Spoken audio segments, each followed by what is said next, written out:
Welcome to the Oprah Winfrey Show. I am joined today by U.S. cycling legend Lance Armstrong, who has had a rough past few months. Thank you for coming on the show. Let's get down to business. So, why? Why am I here? Yes. I want to get the truth out. Okay. And I think my fans deserve to know what's happened, and it's time for me to do that. Yes. And it's not going to be easy, but it's something I need to do. And I want to compete again. I want to race again. I want to do triathlons, and I want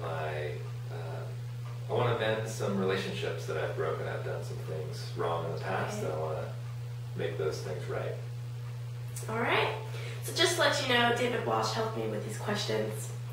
Did you tell doctors at the Indiana University Hospital on October 27th, 1996, that you had taken EPO, human growth hormone, cortisone, steroids, and testosterone?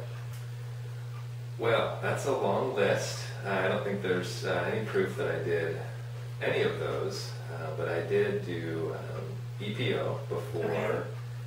1996. I think it's important for everyone to know that everyone was doing this in sports, not just in cycling. They were doing this in baseball. All right. They were doing this in National Football League, professional basketball, golf.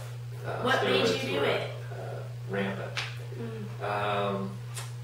The reason I did it was to compete. I felt like I was just as good as the other top athletes out there, and I knew, everybody knew in the peloton that they were doing steroids and EPO, and so I felt like in order to stay on top, to win, I had to do that.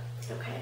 And yeah, I think I beat them at their best as well. I think I was the best rider from 1996 to 2005. Alrighty then. After training for cancer, how did you justify putting banned drugs in your body? Well, like I already said, Oprah, I felt like I still wanted to compete at the highest level. Mhm. And although there was the Festina affair going on with drugs already being brought out in the sport, trying to come clean, the peloton was still dirty, and I was again just trying to win, and that was trying to stay within the guidelines of what they had given us, and that's why I never tested positive for any of the drugs, because I was always within their limits, within their parameters. Okay. Did you have any sympathy for those rivals determined to race clean? I think the question there is, was there any riders racing clean at that time? And I don't know of any riders that were racing clean at that time. Okay. So if there were, they weren't the top riders on their team. They were there to mainly work for the top riders. Okay. And I feel bad for those guys. Yeah, You do? I do. Okay. Do you regret how you treated Betsy Andrew, your former masseuse, Emma O'Reilly, and Greg LeMond?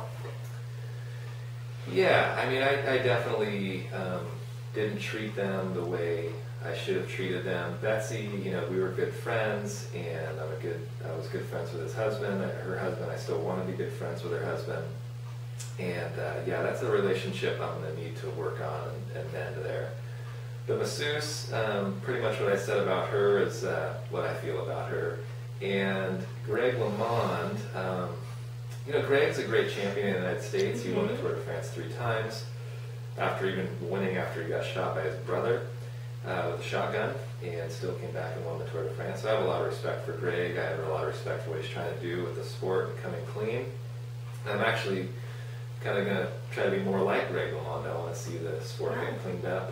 I love the sport of cycling and want to see it be better for the next generation, for my kids. That's good. Do you admit that your friend Dr. Ferrari fully supported your team's doping? Dr. Ferrari, he's a friend of mine, and I would say that would disagree with that he supported the whole team, because I can only speak for myself on this issue. And he helped me. Let's keep it there. All right. Is it your intention to return the prize money you earned from September 1998 to July 2010? Yeah, that's a lot of money. It is a lot of money. And most of the money that I earned came from endorsements, Okay. and through my contract with the team, U.S. Postal Service and Discovery. And the prize money, there wasn't a whole lot of that, and we would share it amongst the writers. And so I've spent a lot of the prize money already, so it's going to be hard to find that again. But I do believe I'll have to make some payments for the things that I've done. Yeah. Do you accept your line to the cancer community was the greatest deception of all? Well, I would say that the real question there, Oprah, is, was I lying? And I personally don't think I was lying. I feel like I was telling the truth. I never cheated, in the sense that I was never caught with banned substances. I was always under the parameters that they set for us. What I did was I felt safe for myself and for my team, and so I wasn't out to deceive anyone. I really wanted the cancer survivors to know that you can survive cancer and succeed in life, and that's always been my mission with the Live Strong Foundation, and that's what I want it to continue to be. All right.